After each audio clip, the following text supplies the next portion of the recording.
Mentes Hábeis da Manhã, hoje nós começaremos o capítulo 16 de Ondas 1.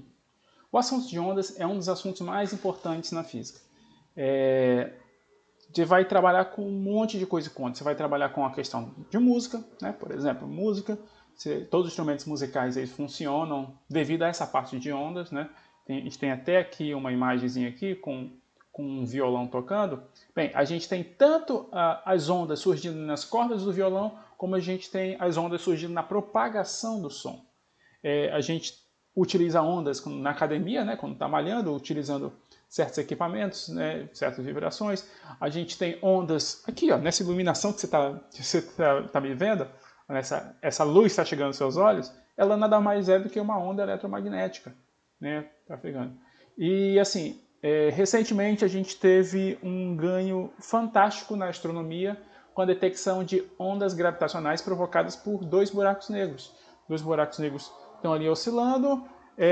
Esse movimento faz com que o tecido do espaço-tempo possa vibrar e essa vibração ela consegue ser detectada através de instrumentos. Então, com isso, a astronomia teve um ganho enorme, porque você consegue agora saber de coisas que os seus equipamentos antes não eram mais capazes de detectar. Sem falar da astronomia baseada em raio-x, em apontar o próprio telescópio para um canto. Enfim, o assunto de ondas é um assunto riquíssimo em física e eu tenho certeza que vocês vão utilizar muito quando vocês forem para engenharia.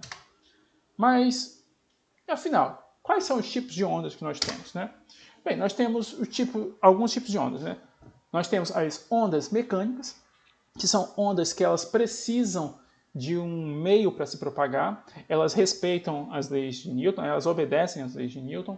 Por exemplo, quando eu faço isso, o som que você está escutando, ele está se propagando em alguma coisa. Esse alguma coisa é o ar.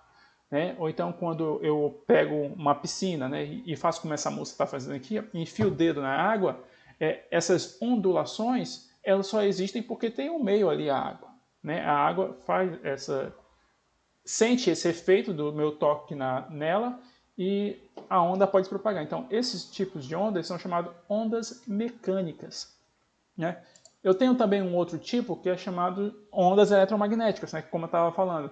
São raios gamas, raio-x, ultravioleta, infravermelho, a luz visível, né, as micro-ondas, ondas de rádio, ondas de televisão, enfim, todos esses tipos de ondas, eles não precisam de um meio para se propagar. Eles propagam livremente, se não precisa ter água, não precisa ter ar, eles podem se propagar no espaço, que é vácuo.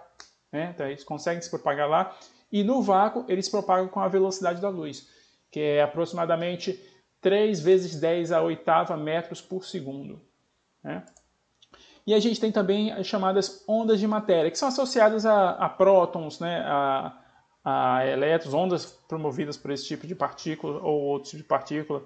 Aqui eu botei um experimentozinho da fenda dupla para ilustrar, mas eu mando um feixe de partículas, né, tal. Esse feixe de partículas vai passar por essas duas fendas e no anteparo eu vou ter uma formação, né, de onde um certo padrão de interferência quando essas partículas vão bater na tela, que não é bem o que a gente espera clássico, porque como tem duas fendas, o que a gente fosse esperar é que aparecesse só duas faixas, mas aparece, devido ao padrão de interferência, aparecem vários tipos de coisa. Mas enfim, esses elementos, né, essas partículas elementares, esses prótons, esses elétrons, esses nêutrons ou outros tipos de partícula, eles conseguem sim formar uma onda de matérias. Nesse capítulo nós vamos focar em ondas mecânicas, certo? No próximo a gente vai também tratar de ondas mecânicas, só que a gente vai partir para ondas associadas ao som, né? Esse aqui a gente vai trabalhar mais com ondas que são chamadas de ondas transversais. No próximo a gente vai trabalhar com ondas chamadas ondas longitudinais. Mas que são cada um desses tipos, né? Aqui a gente tem uma certa imagem, essa aqui de cima ó, é uma onda transversal, essa aqui de baixo é uma onda longitudinal. Qual é o pormenor dessas duas? Vamos analisar a seguinte coisa. Nessa primeira aqui de cima, a oscilação ela se dá nesse sentido aqui. Ó. Deixa eu marcar aqui para voltar isso. Eu faço a perturbação nesse sentido aqui, ó, certo? A perturbação é para cima e para baixo. O resultado é que surge uma onda, né? Surge um certo impulso que se desloca por toda essa mola. Eu faço essa oscilação na vertical, mas a onda ela se desloca na horizontal. Ou seja, a onda se desloca transversalmente à direção na qual eu fiz a propagação, na qual eu fiz a oscilação, né?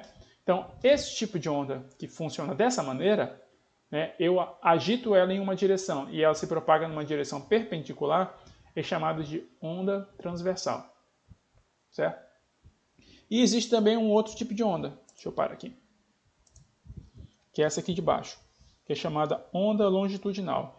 Eu faço a perturbação nesse sentido, certo? Para frente e para trás, né? Assim, no sentido horizontal, mas a onda ela se propaga, ó, na horizontal também. Ela se propaga na mesma direção que eu fiz a perturbação. Fiz a perturbação na direção horizontal e ela se propaga na direção horizontal. Ou seja, a propagação vai ser paralela à direção da oscilação, né? A oscilação é paralela à direção de propagação da onda, né? Eu agito ela nesse sentido e ela se propaga reto, né? Esse tipo de onda é chamado onda longitudinal, certo? Essa onda aqui de cima é mais uma onda relacionada à corda, né? Por exemplo, no violão que a gente tinha aqui, eu bato o dedo aqui, ó, na vertical, mas a onda ela se propaga, ó, na horizontal. A onda na corda, certo? Mas aqui, ó, o rapaz aqui agitando a corda, ele agita na vertical, mas a onda se propaga na horizontal. Esses aqui são tipos de onda longitudinais, né? Ondas transversais. Eu agito ela na vertical e ela se propaga na horizontal. Voltando.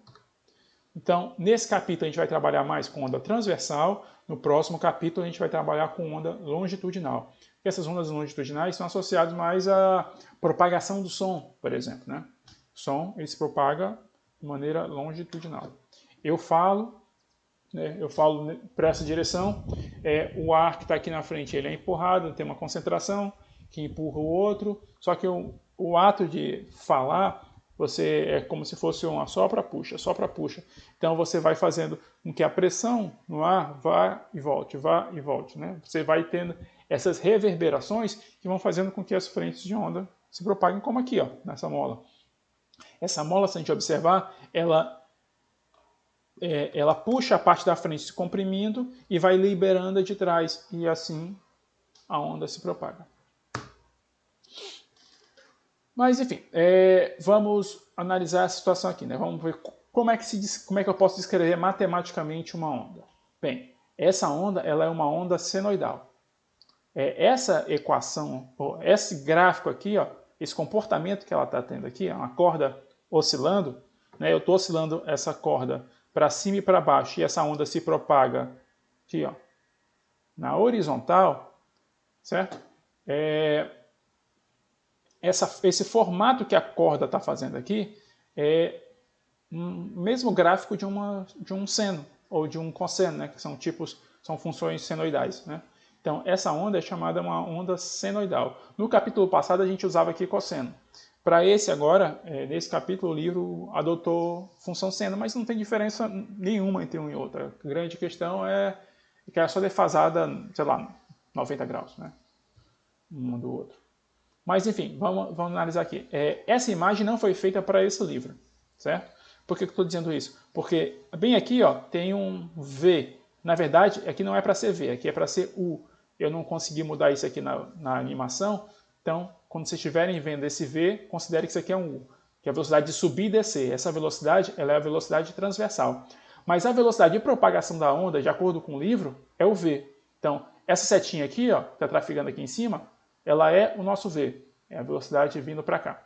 Né? A velocidade com a qual a onda se move.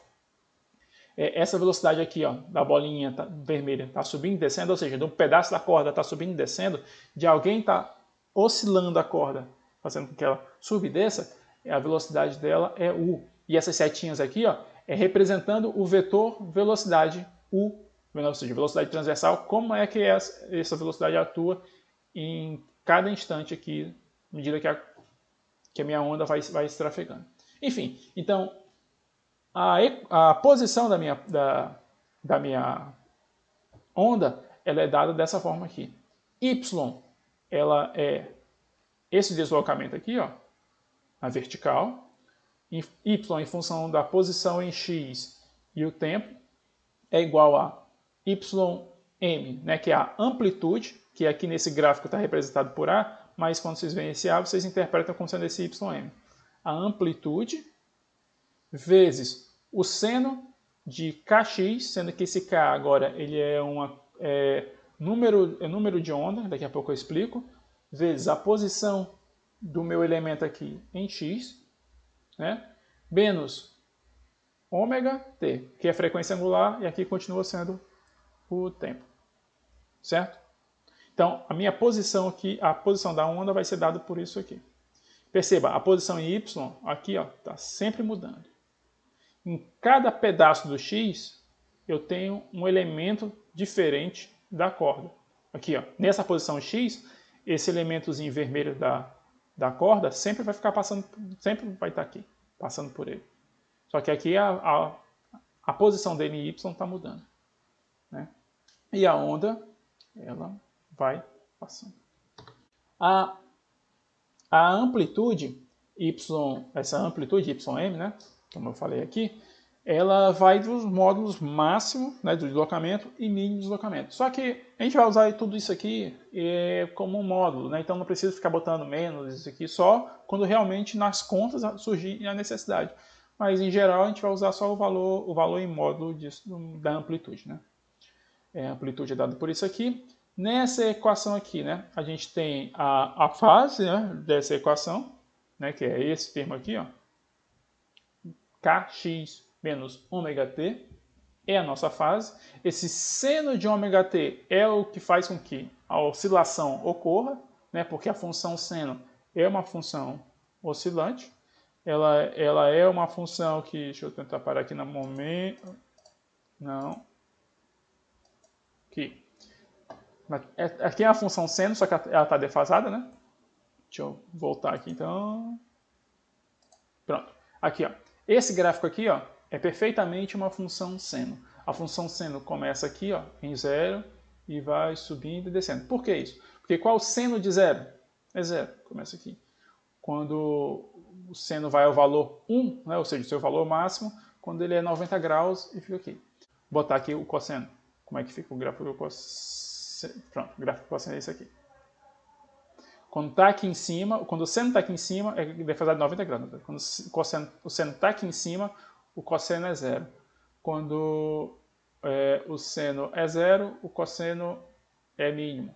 Quando o seno é mínimo, o cosseno é 0. E assim vai, é defasado só 90 graus, né? 180 newtons. Enfim, mas isso aqui é a função senoidal, né? É um termo oscilante. Então, esse meu seno de Kx menos ômega t é o que faz com que minha onda oscile, né? É o que está representando essa oscilação, melhor dizendo, porque o que faz com que a onda oscile é o meu movimento de subir e descer a mão, né? Então, esse seno de Kx menos ômega t é o que representa essa oscilação. A fase com qual a minha onda está, né, é esse argumento aqui, ó, Kx menos ômega t, certo? Eu tenho também uma outra coisa que é chamado de comprimento de onda. Deixa eu tentar representar aqui. Pá. Aqui. Analisar aqui essa onda aqui que eu congelei. Né? O comprimento de onda é a distância quando essa minha bolinha chega, por exemplo, nesse ponto, e até o ponto da minha onda onde essa posição vai ser repetida. Onde é que essa posição vai ser repetida? É bem aqui. Então, a distância daqui para cá é o meu comprimento de onda. Ou, por exemplo, a distância aqui, ó, dessa posição aqui, ó, quando chegou em 0, até eu vou fazer toda a oscilação completa, o descer, o subir e voltar, né? Ou seja, a posição perfeitamente repetindo, ela é o meu comprimento de onda. Né? Ela é uma distância entre repetições na forma de onda, né, relacionado, e ela está bem relacionada ao número de onda K. De tal forma que esse número de onda K ele é igual a 2π dividido pelo comprimento de onda. Lembrando, o comprimento de onda é a distância entre dois pontos na minha corda, né, que vai se repetir, né, dentro da minha onda que vai se repetir. Por exemplo, aqui. Chegou aqui no pico, ele vai descer e vai subir. Quando chegar novamente no pico, a distância daqui até aqui é o meu comprimento de onda. Né? A distância entre essas duas repetições aqui na minha onda é o meu comprimento de onda. O que mais nós temos? Bem, comprimento de onda é essa distância, certo? Só que o tempo que leva para poder executar essa oscilação é o período. Né? O tempo que leva para fazer com que essa bolinha vermelha saia aqui de cima, onde está o A, desça e volte novamente até o A, é o período. Ou seja, é o tempo que vai levar para que essa minha onda ande um comprimento de onda. Certo? É o meu período. E o período está completamente relacionado com uma frequência angular ômega. Então, ômega é igual a 2π sobre t. Certo? Tanto a dedução do meu número de onda como a dedução da minha frequência angular, ela é fácil fazer, ela está inclusive no livro, para achar o número da onda. Eu considero o meu t igual a 0, faço a argumentação aqui do comprimento de onda, que é da posição daqui mais um comprimento de onda exatamente a mesma, e trabalhando com essa equação, utilizando a questão dos senos, eu chego nessa expressão. Aqui eu estou trabalhando num ponto que fixo, certo? Eu posso trabalhar, por exemplo, com a posição x igual a 0 e verificar o tempo para descer, subir e voltar para cá, para essa posição. Então, quando eu boto aqui o meu x igual a 0, eu elimino essa parte, fico com esse termo.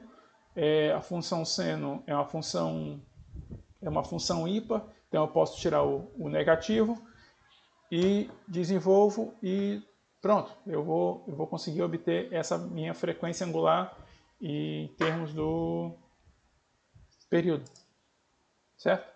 Mas se eu tenho uma relação com o período, então eu vou ter também uma relação com a frequência, uma vez que a frequência é 1 sobre o período.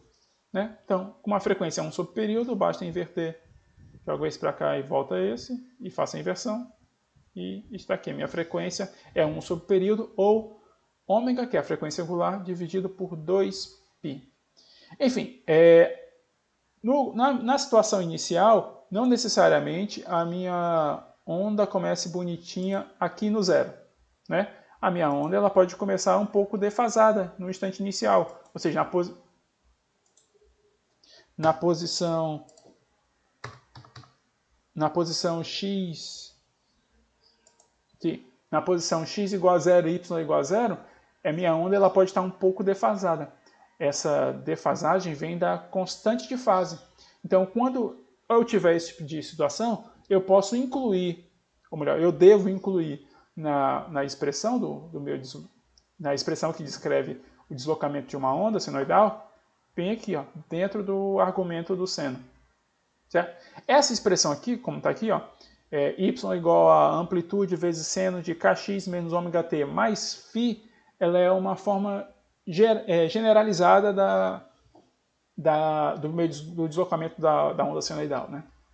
Então, caso eu precise trabalhar com essa questão da constante de fase, né? Ou seja, minha onda está defasada, eu tenho que incluir esse termozinho aqui.